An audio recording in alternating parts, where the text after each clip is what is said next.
Om Sadashiva Samarambam Shankaracharya Madhyamam Asmadacharya Paryantam Vande Guru Param Om Namastê. Ok. Então, nós vimos aqui, antes de eu iniciar isso aqui, eu vou abrir um parênteses para fazer um comentário aqui, tá? Porque, só para vocês entenderem alguma coisa. O texto do Gita significa os versos do Gita, tá? O Swami Paramarthananda, ele conhece o texto do Gita, que são os versos do Gita, e ele estudou com Swami Dayananda, e ele compreendeu e, e desenvolveu a capacidade de se tornar um professor. Quando ele expõe o texto do Gita, que são os versos do Gita, ele não repete as palavras do seu guru. Ele tem um modo seu de expor o texto do Gita. Ou assisti aulas de outros professores da nossa Sampradaya e eles jamais leem literalmente o texto daqueles de quem eles aprenderam, tá? Eu estou dizendo isso porque também no Kena Upanishad eu vi comentários, professor, mas você está fugindo do texto, você não está dizendo o que está no texto. Não, o professor ele expõe o texto, os textos são os versos, a modo seu, tá? Para o público seu. Uma coisa é você ter um facilitador de um grupo, né? Que vai ler literalmente as exposições de um guru, né? Mas isso não é um professor. O professor expõe os textos, e os textos são os versos, tá? Vocês têm esses textos que são a transcrição das palestras, dos ensinos do Swami Paramarthananda, tá? Como uma base. Mas eu, quando faço a minha exposição, eu passo por cima de coisas e eu apresento outros comentários que eu considere ser relevante para vocês e que é o meu estilo, que é o meu modo de expor. Um professor não segue uma receita de bolo. Um professor é um professor porque ele desenvolveu a capacidade, a compreensão, a capacidade de expor o texto. O texto são os versos, tá?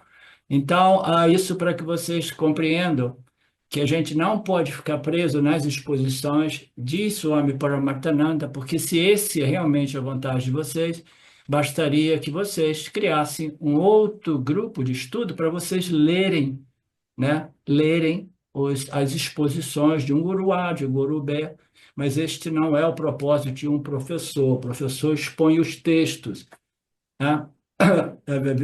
Em Viveka Chudamani ou em todos esses outros textos modernos, o texto são os versos, os versos.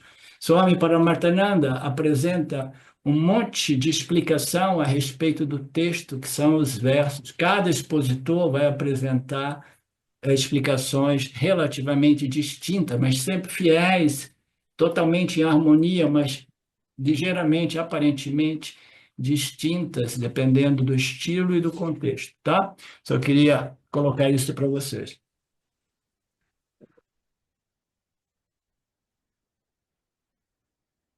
Vem o terceiro nível de Upasana, e Krishna divide esta meditação em dois tipos.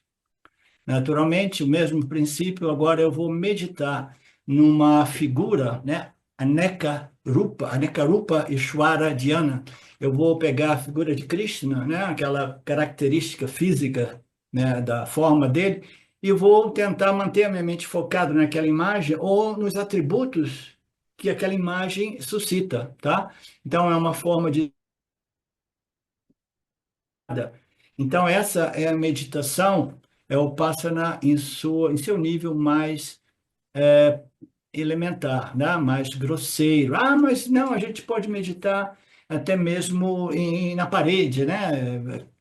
Qualquer objeto de meditação serve, sim, desde que você compreenda que qualquer que seja o objeto de foco seu, tudo isso é um símbolo, uma representação de Deus, tá? Não, eu gosto de meditar na ponta do meu nariz. Nariz também é um símbolo de Deus. Tudo tem que ser associado a Deus se você realmente quiser purificar o ego, tá? Então, eu vou visualizar o Senhor a partir de uma particular forma, né? Características, nome, seja ele Rama, Krishna, Vishnu, né? O meu Istadevata, o meu Deus simpático, o meu Deus particular, o meu Deus que eu amo, né? Então, tudo bem. Então, este é um modo. O outro modo é o Vishvarupa, né? Que requer uma mente mais evoluída, né, mais madura, compreender que Deus não é essa entidade, essa deidade benevolente, mas Deus é o criador, sustentador e o destruidor de tudo também, né? Isso requer uma maturidade maior, uma capacidade maior de meditar em Deus como a totalidade do cosmos, que significa, né, o início, o meio e o fim, porque tudo que aparece no cosmos é destruído no cosmos por esta mesma entidade chamada o Criador, tá? Então é um modo de meditação mais profundo, né? De Ekarupa a meditação para Vishvarupa a meditação, eu estou expandindo a minha mente, eu estou vendo Deus, né? Como a totalidade do cosmos, eu estou vendo Deus como as leis que regem esse cosmos, estou vendo Deus como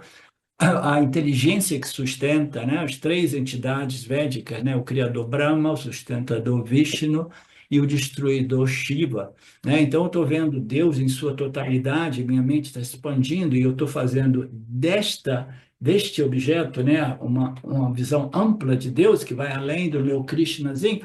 Eu estou expandindo e focando a minha mente, desenvolvendo uma mente sutil, tá? Então, esses são os dois níveis de Upasana, né?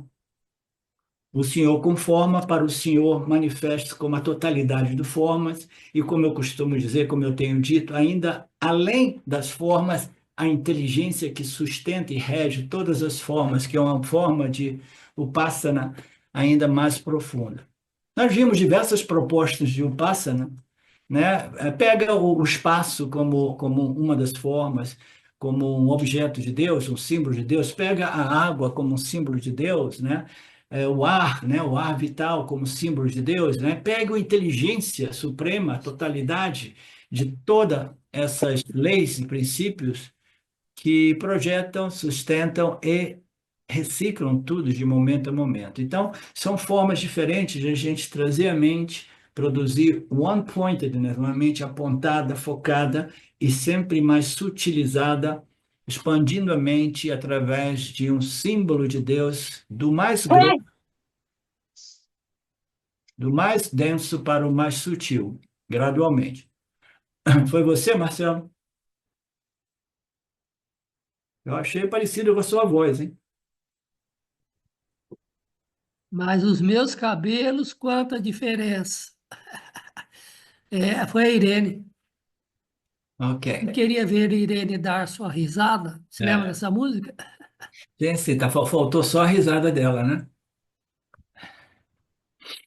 Ok. Se Bhagwan for visto como uma pessoa localizada no local, etc., esse Bhagwan será muitíssimo limitado, né? É melhor ver Bhagwan como a totalidade da manifestação do cosmos, ou a inteligência que sustenta esse cosmos, né?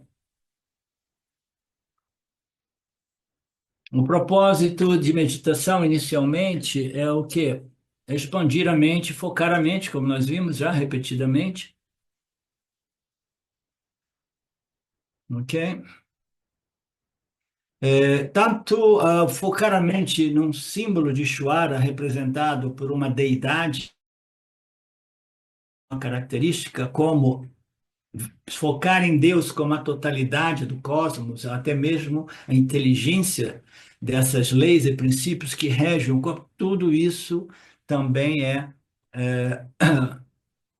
também é a Saguna Deus, tá? É Saguna Ishvara Dhyana, a meditação naquilo que é uma expressão colorida pelos gunas, seja a inteligência suprema, seja o cosmos físico-material, né?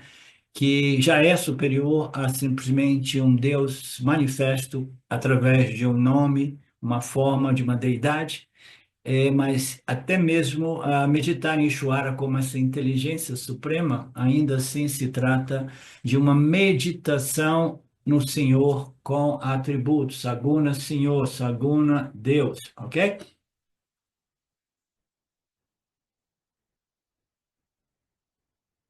Então, nós vimos dois níveis de Kama Yoga, dois níveis de Upasana Yoga, tá?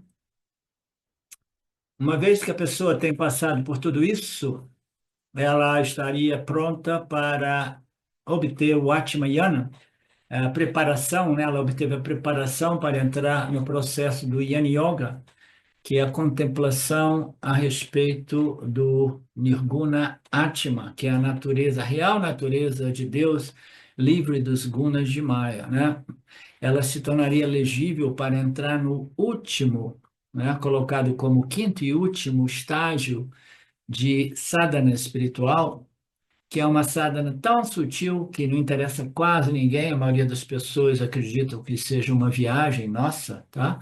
Uma viagem dos yanis, dos gurus e dos discípulos acreditarem que existe realmente um Nirguna Deus e que este conhecimento é a única meio, a única forma de resolução da problemática humana do samsara, a dor do samsara, né?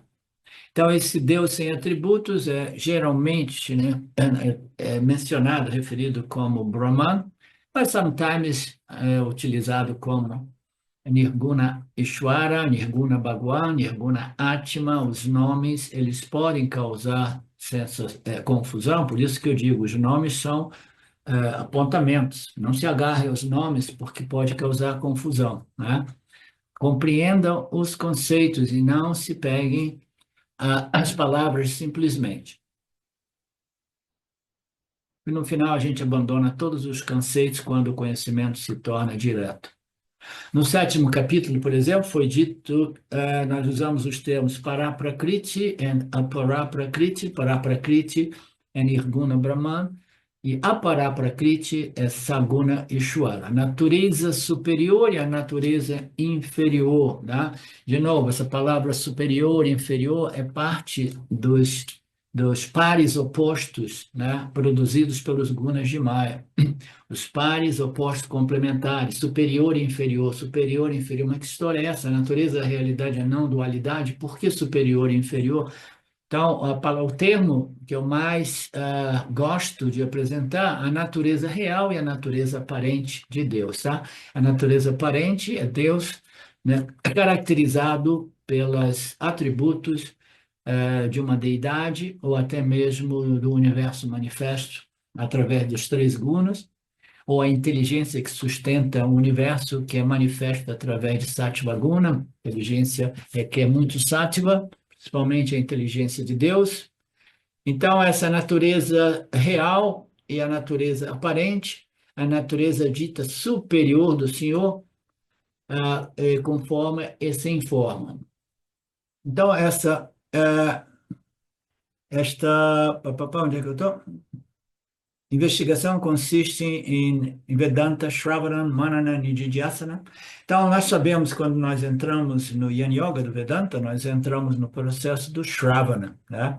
O Shravana é você ouvir, e o Vedanta coloca ouvir. Quando a gente fala ouvir, nos dias de hoje, sim, a gente ouve no internet, a gente ouve aqui, a gente ouve ali, entendeu? De um professor qualificado, você está também se beneficiando e muito, né? Mas cuidado, porque na internet tem muita coisa confusa, tem muitos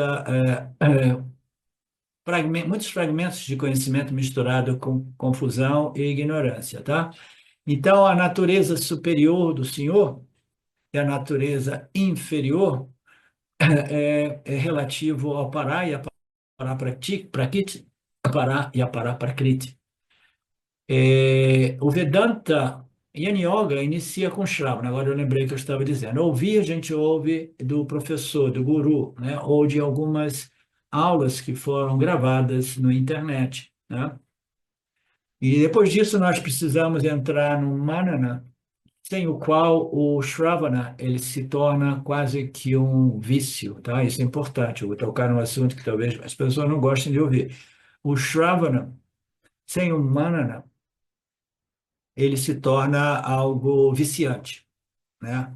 Porque teve um período que eu brincava dizendo as pessoas são yanis, mas são Shravana yanis. Eles se sentem yanis só quando eles ouvem os ensinamentos, tá? aí eles se sentem yanis. Mas porque eles não fazem o manana, uma meditação contemplativa a respeito desses ensinamentos, até que todas as dúvidas, vaguezas, abstrações sejam resolvidas, né? De modo que a convicção desta compreensão seja bem estabelecida, se o manana, que é a reflexão, o estudo, né, não estiver acompanhando o shravana, né, este shravana pode se tornar até mesmo um vício, tá? E o Nididhyasana, que é o último estágio, que é o mais profundo, porque após eu ter feito muito manana, tudo isso é dentro da umbrella do Yin Yoga do Vedanta. Você vai ouvir os Upanishads, né? Vai contemplar, vai resolver as suas dúvidas com o seu guru, né?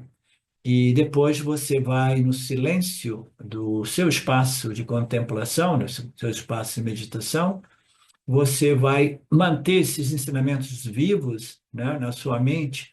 Toda vez que você vê pensamentos ou emoções emergirem desta ignorância cósmica, universal, você lembra dos ensinamentos. É mais fácil lembrar e neutralizar a ignorância no silêncio da sua mente do que durante as interações com o mundo, tá?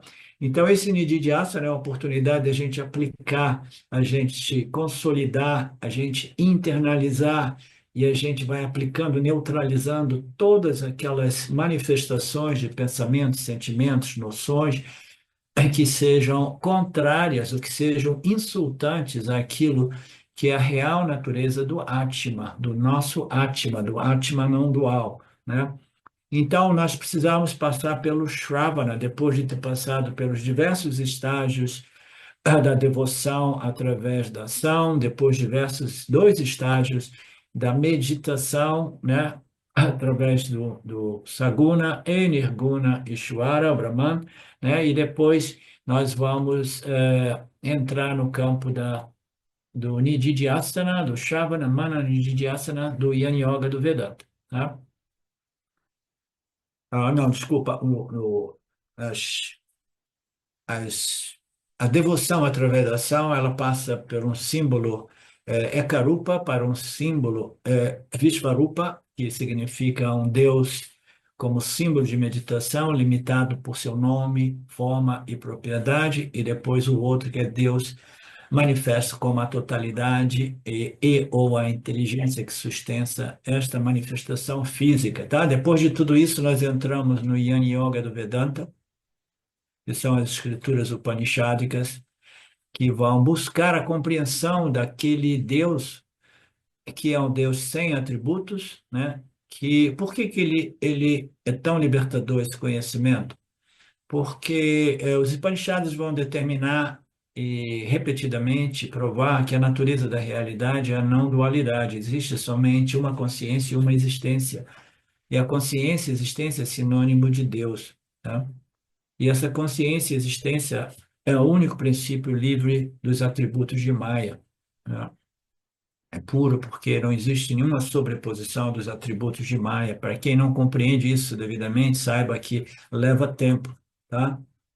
Então, nós vamos entrar nesse processo consistente e sistemático de estudo das escrituras upanishádicas sob a orientação de um professor competente que vai conduzir essa investigação a respeito da natureza nirguna de Ishvara, que é importante conhecer porque é a única realidade e que é o único ser e a única consciência livre de atributos. No momento que eu compreendo a natureza de Nirguna Brahman, que eu compreendo as declarações de identidade, que o meu Atma é idêntico ao Atma de Paramatma, aí então eu entro na fase final, que é o Nididhyasana, contemplação para consolidar, internalizar, né, este conhecimento de modo que eu possa ser devidamente, realmente transformado por esse conhecimento. Por quê? Porque este Nirguna Brahman, aqui está aparecendo Nirguna Ishvara, esse Nirguna Brahman que é a natureza, a real natureza do Saguna Ishwara, não é diferente da minha natureza real aqui superior também. Portanto, agora eu tenho que aceitar o Tattva-masi. Sim, as escrituras me disseram, o Guru disse, Tattva-masi, você é aquele Atma Nirguna, né? Você é o Atma de Paramatma. Você é o Atma livre e independente das sobreposições dos gunas de Maya, né? Então, o indivíduo deve contemplar sobre tudo isso até que ele possa, no silêncio do seu coração, dizer: sim, Aham Brahmasmi, agora eu compreendi, eu sou de natureza Brahman, o eu é de natureza Brahman. Somente quando eu chego neste nível de nirguna, a meditação, contemplação, ou a busca pela compreensão da natureza de nirguna Deus, somente quando eu chego neste nível, a separação e a diferença entre o Jiva-Atma e Paramatma se dissolve. Se dissolve através das declarações de identidades, que só existe um Atma, e o eu do Jiva-Atma é de natureza nirguna, tal qual o eu de Ishwara Atma e o eu de Paramatma. No nível de Saguna, né, Deus com atributos e o Jiva-Atma em sua configuração corpo, mente, sentidos, né? Ele é também saguna, né? Então, durante esse nível de sadhanas em torno da natureza saguna de Deus, existe uma diferença, né? Uma diferença, uma separação entre o upasaka, entre o devoto e o objeto de devoção, entre o meditador e o objeto de meditação, tá? Porque eu estou no âmbito da dualidade, no qual tudo é colorido pelos gunas de Maya, né? Quando eu chego no nível da investigação, meditação ou busca pela compreensão daquilo que é o Nirguna Atma, não existe mais nenhuma separação, porque o Atma é um sem o segundo, é livre de características e atributos. Não existe diferença entre a água do rio e a água do oceano. O oceano que antes se sentia preocupado de se fundir no oceano, ele se dissolve no oceano, que, nesse sentido, em analogia, é uma analogia que nos permite usar essa palavra perigosa, ele se dissolve na sua natureza superior, ou na sua real natureza, como a água do oceano, né?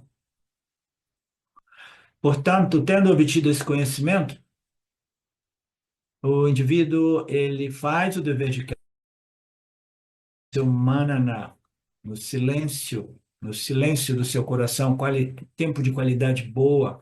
As pessoas do Vedanta, em geral, elas acham que a única sadhana que eu tenho que fazer é ouvir, ouvir, ouvir, ouvir os conhecimentos. Isso é Shravana, Shravana, Shravana. Shravana se torna um vício também. O indivíduo precisa fazer uma contemplação, né, que eu tenho chamado de dever de casa, para que todas as dúvidas, abstrações e vaguezas venham à superfície e possam ser removidas com ou sem a ajuda do guru. Portanto, é importante que todos os obstáculos intelectuais, essas dúvidas, essas inconsistências devido à minha falta de sutileza intelectual para compreender as nuances, precisam ser resolvidos. Senão, a compreensão ela fica minada por suspeitas, dúvidas, né, vaguezas, que a gente vai puxando debaixo do tapete. Ah, sim, não, não, eu digo, de boca para fora eu digo, Rambam Masmi. Mas aí essas dúvidas irão minar uma convicção e clareza que é o gatilho principal para produzir ou converter o conhecimento acadêmico em conhecimento direto. Tudo isso faz parte do Yana Yoga, o Manana é indispensável, e depois o Nididhyasana, né? O Nididhyasana aqui o Swami coloca como um aspecto do conhecimento que permite a remoção dos obstáculos emocionais, né? Por que que ele coloca isso? E por que que o Swami frequentemente coloca a moksha como uma situação na qual o indivíduo ele foi a personalidade emocional do indivíduo foi transformada. O que que o Swami quer indicar com a personalidade emocional, tá? É porque o Jiva é um complexo corpo, mente, sentidos, né? E ele vive num mundo bombardeado, né? Ou bombardado, bombardeado por parábadas, por circunstâncias, situações, eventos, pessoas, interações, o tempo todo.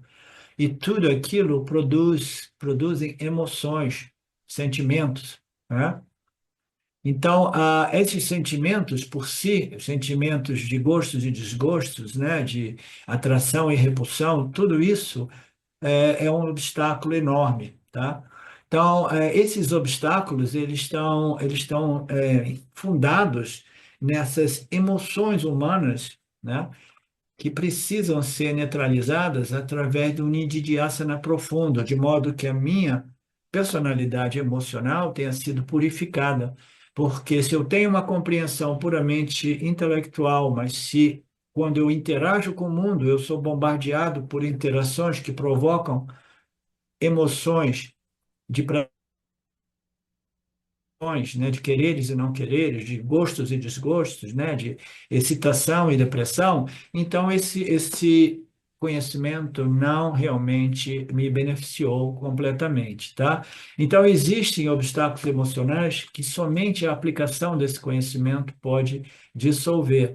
E entre eles, alguns obstáculos emocionais derivados de traumas passados também, tá?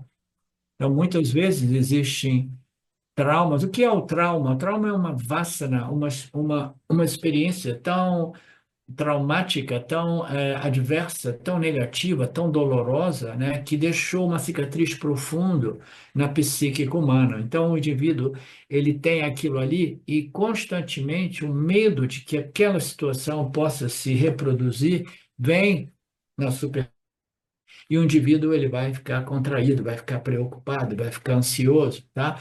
Então, isso inclui também os traumas psicológicos pelos quais todos nós passamos. Tudo isso vai sendo dissolvido na luz desses ensinamentos do Vedanta. No início, você vê tudo isso como um filme, depois de um certo tempo, a tela do filme vai ficando branca ou preta e ele vai até desaparecendo ao ponto que o indivíduo nem lembra mais da sua história de vida.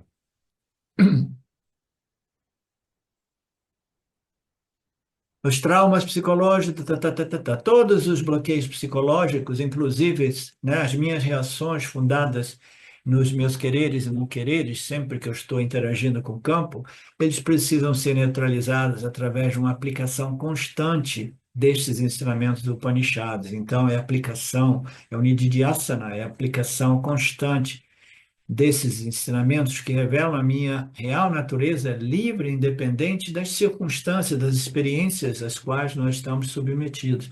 Então, o tempo todo, nós estamos fazendo isso e é mais fácil fazer isso no espaço de meditação, no silêncio do nosso quarto, tá? Nididhyasana, a aplicação do conhecimento no silêncio. Então, porque o mundo existe a dois níveis. O mundo existe como mundo físico material, eu não posso negar, nas minhas interações, eu estou lidando com esse mundo, o mundo vyavahárika, físico, material, de eventos, circunstâncias, pessoas, coisas, etc. Então, eu estou vivendo tudo isso e isso produz emoções, né? E o Nididhyasana, durante as interações, é importante, é um pouco mais difícil, porque a gente fica distraído durante a interação e esquece de fazer o Nididhyasana, tá? Então, o Nididhyasana feito como uma upasana, uma contemplação, né? Eu, quando vou meditar como um bom vedantino, eu estou entrando no âmbito do Nididhyasana Vedanta, que é trazer esse ensinamento que já está vivo no meu intelecto, na minha mente, tá? E eu vou observar o mundo. Mas que mundo? Você fechou os olhos, você fechou a audição. Que mundo? O mundo interior, o mundo mental, emocional. Quando a gente fecha os nossos canais sensoriais, né, o tanto quanto possível, a gente vai lidar com o mundo interior, o mundo mental, emocional, tá? O mundo dos conceitos e as noções que vêm à superfície da mente. O objetivo do Nididhyasa não é produzir o silêncio, não é produzir samadhi. Samadhi não resolve o problema. O objetivo é deixar que esta ignorância residual venha à superfície de modo que eu possa aplicar o conhecimento Upanishad, entendeu? Este é o único modo da gente realmente, gradualmente, neutralizar esta, essas noções autolimitantes, auto-insultantes, que nos dizem você é o corpo, mente, sentidos, você é as suas emoções, você é os seus desejos e medos, você é... Tudo isso precisa ser neutralizado e o Nididhyasana é mais fácil no silêncio do nosso quarto de meditação, tá? Pode falar de Nididhyasana por mais de uma hora, explicando Nididhyasana de pontos de vista diferentes, né, ângulos diferentes. Então, o Shravana mais Manana mais Nididhyasana é o que nós chamamos de Yani Yoga Vedântica, né, ou Upanishadica. Você está tentando compreender a natureza da realidade, que é nirguna, livre dos gunas, livre de qualquer atributo, qualidade ou característica, tá? Você está fazendo isso porque você quer estabelecer o seu senso de identidade naquilo que é livre e independente dos gunas de Maya, tá? Mais uma vez, para aqueles que não compreendem exatamente a profundidade dessas palavras, saibam que gradualmente essa compreensão ela vai se desenvolvendo.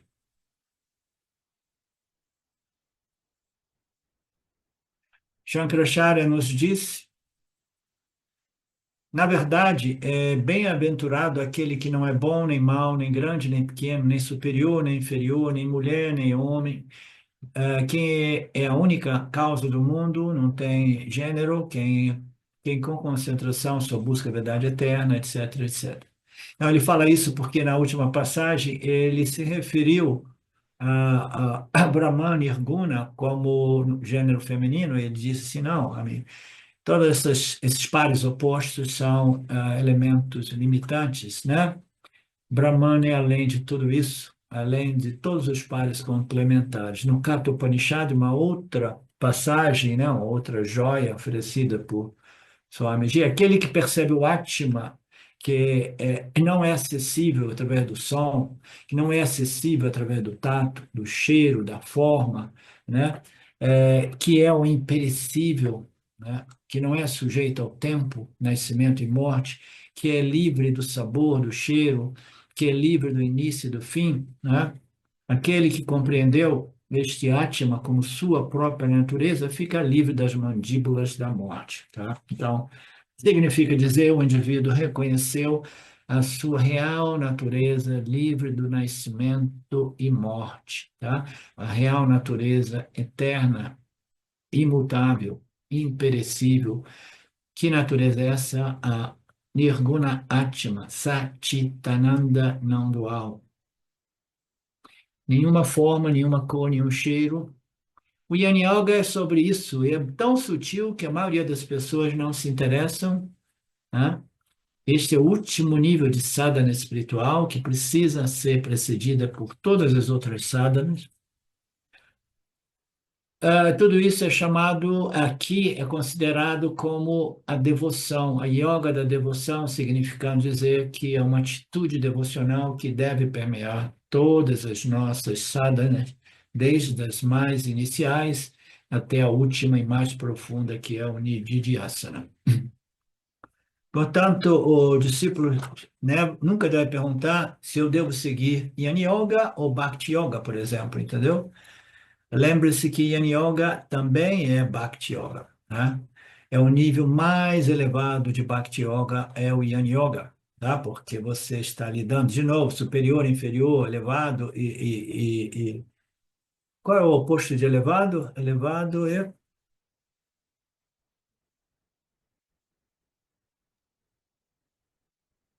Não importa. É, então, existe a devoção, é uma atitude religiosa que deve, deve permear todas as nossas sadhanas espirituais. Então, o Yin Yoga requer muita atitude de devoção, devoção ao processo, devoção a Deus em sua real natureza, que é Nirguna, que é idêntica à natureza de nós todos, de tudo. Então, isso requer realmente uma força de vontade, uma dedicação, uma devoção, uma apreciação, né, um valor enorme por esse processo vedático.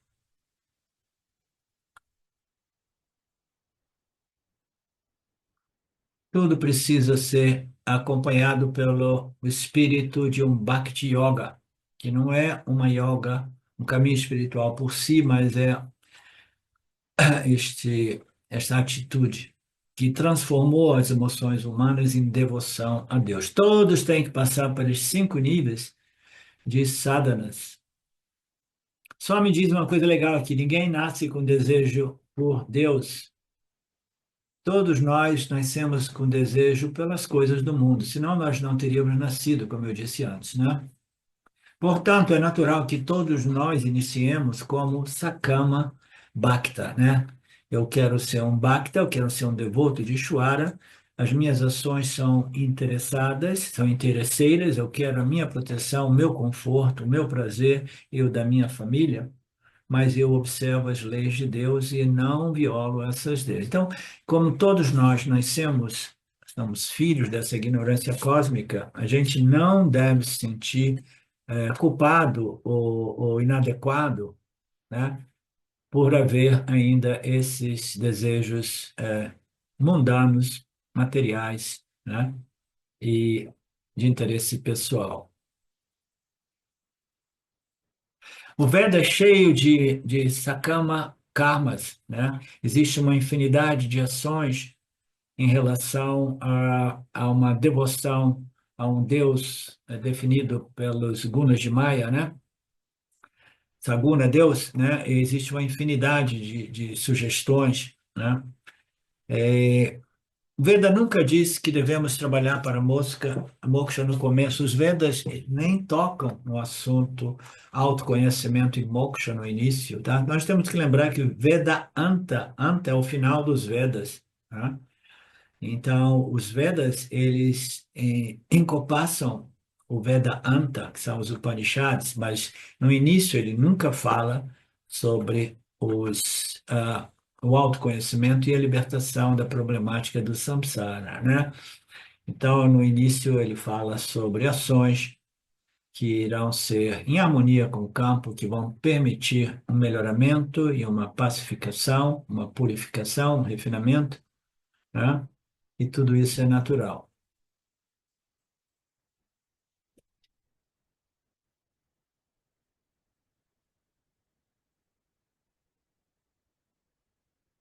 Todos esses desejos mundanos são naturais, nenhum problema, portanto, aceite. Se você deve iniciar como um Sakama Karma, um Sakama Bhakta, ações com interesses pessoais, desde que elas sejam sempre em observação do Dharma do Senhor. Passe por todos esses estágios, compreendam o Senhor Saguna, ou a natureza de Saguna, Deus, qualquer que seja o nível de compreensão, né? E vá ganhando esse conhecimento a respeito da natureza de Saguna, Deus, natureza desse relacionamento entre Ishvara, Jiva e Jagata, né? Até que você obtenha o conhecimento final, que é o conhecimento a respeito da sua identidade com aquilo que é a única realidade, que é o Nirguna Atma, tá?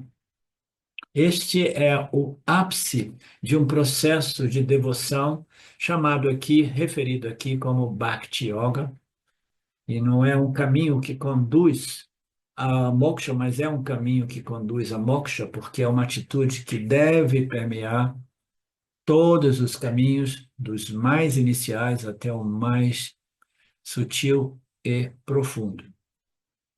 Então, é isso que nós veremos nos primeiros 12 versos. Nos últimos versos, nós entraremos num outro tema que é muito comum no Vedanta, que é o benefício de tudo isso. Nós estamos sempre apresentando, cada capítulo apresenta os benefícios de tudo isso. Então, vai falar sobre o Pala, né? Qual é o caráter, qual é a vantagem, o que que a pessoa ganhou, qual foi a transformação de uma pessoa que passou por todos esses estágios sem se iludir, sem tentar atalhos perigosos, né? É um devoto que realmente se purificou e se elevou. Este devoto, ele se torna um devoto Advaitam, né? Da não dualidade, ele compreendeu que o Atma é de natureza não dual, ele se tornou um conhecedor disso diretamente, portanto, ele é dito ser um Jnani ou um Jivan Mukta. Ele descobriu a verdade, a realidade nessas declarações de identidade dos Upanishads, né? Este Jnani, neste capítulo, também é chamado de um devoto mais elevado que existe. Krishna diz claramente que o Jnani é o Parabhakta, é o Bhakta absoluto, é o Bhakta mais elevado, né? É um devoto da real natureza de Deus como Nirguna Atma, o Nirguna Ser. E aqui e ali nas escrituras, o Krishna diz, né, que este Jnani é o devoto mais querido, né, de Ishvara, né? Ishvara é aquele que realmente nos revela nos revelam estes ensinamentos através dos rishis, né? E aqui e ali Krishna vai dizer que entre todos os devotos, nós apresentamos aqui diversos níveis de devoção através de diversas sadhanas espirituais que envolvem o relacionamento da criatura com o Criador. Então, entre todos esses níveis de devotos, de bhaktas, o Yani é o Parabhakta, que é o devoto mais querido. Essa palavra mais querido precisa ser compreendida de um outro modo, porque Ishvara, o Brahman, não tem preferência, é um sistema impessoal. Então, essa palavra mais querido, que aparece de novo e de novo no Bhakta, tem uma conotação mais, como é que se diz? Simbólica, né, daquilo que é a afinidade entre as pessoas, tá? Então, a melhor descrição para este conceito que aparece no Gita aqui e ali é que entre todos os devotos, né, este Yani é o meu devoto mais íntimo, tá? E por que ele é mais íntimo? Porque ele compreendeu a sua natureza como sendo a minha natureza. Não existe nada mais íntimo do que a água do oceano, a água do rio se fundindo no oceano e reconhecendo que tudo é somente a água. A intimidade ali é absoluta. Então, este Yani é o meu devoto mais íntimo, é uma explicação mais precisa do que o Krishna quer dizer. Aí o Swami, ele sempre tem esse problema com essa palavra. As outras pessoas também são queridas, mas o Yani, ele é um Bhakta superior, porque ele compreendeu a natureza de Deus sem atributos. E tem os versos aqui, ele vai também, Krishna vai também dizer, não, vocês também são queridos, mas o Yani é aquele que se fundiu em mim, portanto é o mais íntimo, tá? Então, não existe distância entre este devoto, esse Parabhakta, ele se tornou um comigo. Como assim? Não, ele reconheceu que só existe um Atma, e é de natureza nirguna, que é a natureza de Nirguna, de Saguna Ishvara, como Nirguna Brahman. Eu me tornei um com ele, diria então Ishvara, e Krishna disse isso, porque Krishna ali está aparecendo como um guru, como um avatara, né? E ele se permite dizer, não, eu tenho uma intimidade com esses devotos, né? Porque eles reconheceram a unidade deles comigo, né? Este homem sábio, este Ani, nada mais é do que eu mesmo. Este é o meu ensinamento, tá? O Jiva não é realmente um Jiva quando ele compreende que o Jiva é Nirguna Atma por natureza. E Nirguna Atma é sinônimo de Ishvara Atma e Paramatma. Portanto, o Yani, o Jiva, que não é um Jiva, mas é o Atma do Jiva, é por natureza Nirguna, e só existe um Nirguna Atma, então é ele mesmo. Tanto Krishna diz, sou eu mesmo, aquele que compreendeu a natureza Nirguna Atma, é uma expressão daquilo que é o único Atma, não é separado de mim, portanto existe muita intimidade, né? Então, este Parabhakta, este devoto, né? Este devoto não dual, este devoto que compreendeu a real natureza de Saguna Ishvara como Nirguna Brahman, como a natureza do Jiva Atma como o Nirguna Atma do próprio Jiva, né? É o tópico final deste capítulo 12, que é um capítulo muito curto, tá? Então, ele inicia com esse verso número 1, no qual Arjuna pergunta quem são os melhores yogis, entre eles, os devotos sempre firmes que meditam em você, como descrito antes, ou aqueles que meditam sobre o imperecível, o imanifesto Brahman. Então, ele está se referindo quem são os yogis, quem são os buscadores superiores, quem são os melhores yogis? São aqueles devotos que meditam firmemente em você, em sua natureza saguna, ou aqueles que meditam, contemplam em você em sua natureza nirguna, ou imperecível, o princípio imanifesto, que aparentemente se manifesta como Saguna Ishwara. Quem é o melhor yogi, né? Uma pergunta difícil, Krishna sendo um grande mestre, né, de exposição e de lidar com seus alunos, ele vai ser diplomático, né, e muito gentil, né? Ele não vai responder isso diretamente como ocorre frequentemente, né? Então, anteriormente nós dizíamos Saguna Bhakta vê Deus com atributos, né? E superior é aquele que vê Deus como a totalidade do cosmos. Então, ele tinha exaltado este Saguna Bhakta, né? Dizendo que ele é muito elevado, né? E depois ele introduziu o conceito do Nirguna, Nirguna Ishvara, Nirguna Brahmana, e os devotos interessados em compreender a real natureza de Deus como Nirguna Brahman, né? Qual dos dois é superior? Uma pergunta importante, sim, é importante, né?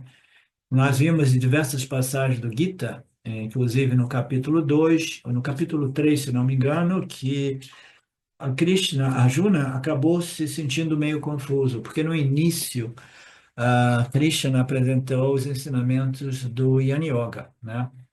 Tentando motivar Arjuna a cumprir o seu papel, o seu Swadharma, e entrar na batalha, entrar na guerra e destruir o exército que estava violando e destruindo o tecido dármico da sociedade, né? E Arjuna, ele estava com um problema emocional por causa do apego àquelas pessoas que ele amava desde a infância, que estavam do outro lado do campo da batalha. Então, no início, o Krishna Guru, ele exaltou o Yana Yoga, dizendo que não existe nada como Yana Yoga, saiba que ninguém vai morrer, tudo isso aqui é somente o Atma, o ser, a consciência, e a espada não corta, as flechas não furam, fique tranquilo, faça o seu Swadharma, mas os ensinamentos completos sobre Mithya e Satya, de modo que Arjuna pudesse compreender dentro do contexto de Mithya o quanto importante era ele entrar nesta batalha e destruir os inimigos do Dharma. Então, naquele momento, depois de algum tempo, Krishna falou, pensou, né, eu tenho que mudar a estratégia aqui, e eu vou exaltar a yoga da ação, né? Eu vou exaltar as yogas do karma, ações adequadas, apropriadas e harmonia com o seu swadharma para a sustentação do dharma em geral, né? Então ele começou a exaltar a ação como superior à contemplação do Yana Yoga. E teve uma passagem que Arjuna ficou meio confuso e perguntou: Você parece estar me confundindo? Me diga definitivamente o que é superior, né? O caminho através das ações e seus resultados, ou o caminho da contemplação daquilo que é nirguna, que é a única realidade não dual, né? Então, essa questão volta agora, né, nesse capítulo 12, é muito legal, com, com o Arjuna fazendo essa pergunta, né? Quem são os yogis mais elevados, né?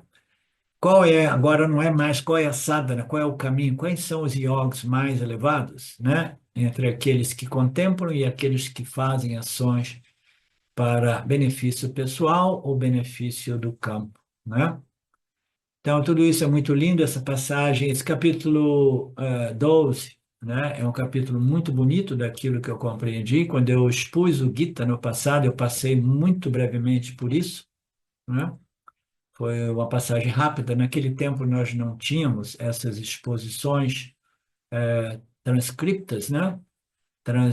Esqueci como se diz isso. Essas transcrições do Swami, para que eu possa dar uma estudada, né? Então, ela está prometendo muito, vai ser muito delicioso, muito importante esse final do capítulo 12, muito motivador, porque em cada capítulo, no final, apresenta sempre por que nós estamos fazendo esse esforço espiritual, religioso, espiritual, muito intenso, que é muito esforço, muita devoção, muita dedicação, qual o benefício, o que que existe lá para mim, qual vai ser o ganho, quais são as características deste devoto, deste Bhakta, né, o Yani, etc, etc. Isso serve também como motivação para os buscadores de moksha, ok? Então, nós chegamos ao final da aula de hoje. Nós nos encontramos aí sim na semana que vem, no mesmo sábado, tá? Om Purnamada Purnamidam Purnamudachyate Purnasya Purnamadaya Purnameva Vashishate Om Shanti Shanti Shanti Om Namaste.